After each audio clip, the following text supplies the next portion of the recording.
ओम शांति। योगानंद, परमानंद, विषयानंद, निकृष्ट आनंद का राज, दोनों की समानताओं और समानताओं का राज।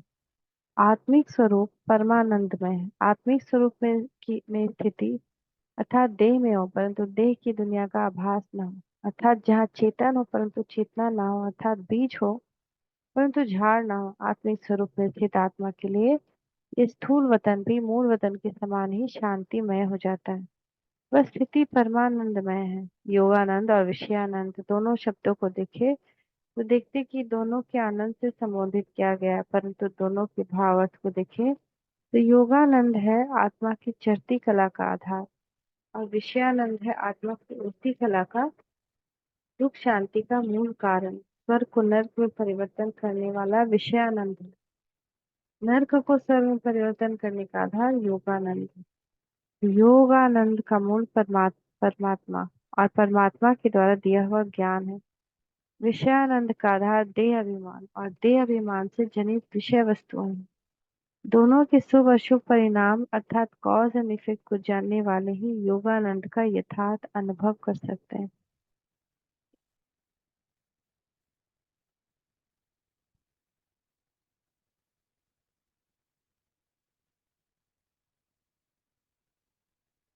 जब दोनों के आनंद आनंद से संबोधित किया गया है तो दोनों में क्या समानता है और क्या विषमता है उनको भी जानना आवश्यक है।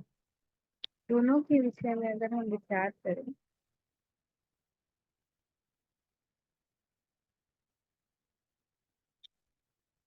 तो हम देखते हैं कि दोनों ही चरम सीमा अर्थात अनुभूति निसंकल्प स्थिति में ही होती है।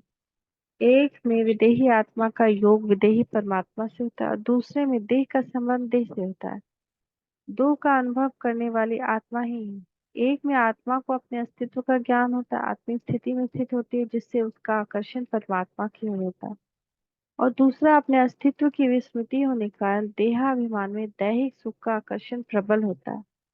एक का परिणाम सुख में होता है और दूसरे का परिणाम निश्चित ही दुख में होता है। विषयानंद में विषय वासना के वशीभूत विषय भोग में प्रवृत्त व्यक्ति देह और देह की दुनिया को भूल जाता है और विषय भोग में एकाग्र हो जाता है। वह क्षण ही विषय आनंद का होता है। उसमें आत्मा निर्संकल्प स्थिति में होती है परंतु वह स्थिति क्षणिक होती है, इसलिए विषयानंद को क्षणिक आनंद कहा जाता है। उसके परिणाम में दुख अवश्य होता है, आत्मग्लानि अवश्य होती है। वह भी एक प्रकार की क्षणिक मूर्छा ही है।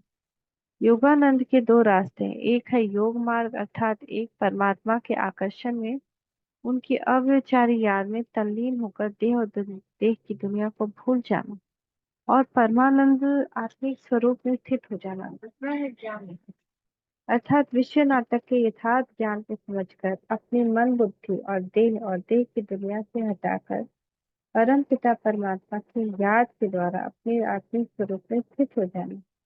एक में परमात्मा के प्रति प्रेम प्रधान है, ज्ञान गौण है और दूसरे में ज्ञान प्रधान है, प्रेम उसके बाद होता है। योग से तो सदा पुण्य ही होता है क्योंकि योग अर्थात बाप के साथ बुद्धि योग। परंतु यदि योग के संगठन में हमारी दृष्टि वृत्ति संकल्प भटकता है तो बड़ा पाप हो जाता है। योगानंद आत्मिक शक्ति का विकास करता है तो विषयानंद से तीव्रता से आत्मिक शक्ति का ह्रास होता है। योगानंद से जितना जहर जाते हैं वो उतना ही उतरता जाता है परंतु विषयानंद से क्षणिक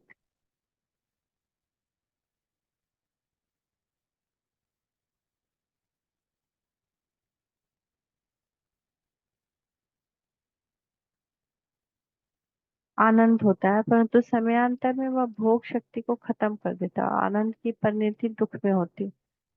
परमात्मा का बनने के बाद माया से युद्ध क्यों आरंभ होती है? पहले नहीं। जो आत्माएं परमात्मा की बनती है उनका योगानंद का अनुभव होता है और विषयानंद के अनुभव के संस्कार उनमें पहले से होते हैं, इसलिए योगानंद अनुभव अपनी तरफ खींचता है और विषयानंद का अनुभव भी अपनी तरफ खींचता है। अब आत्मा किधर जाए इसके लिए अंतर मन में युद्ध चलती है। अंत में विजय तो योगानंद की ही होती है।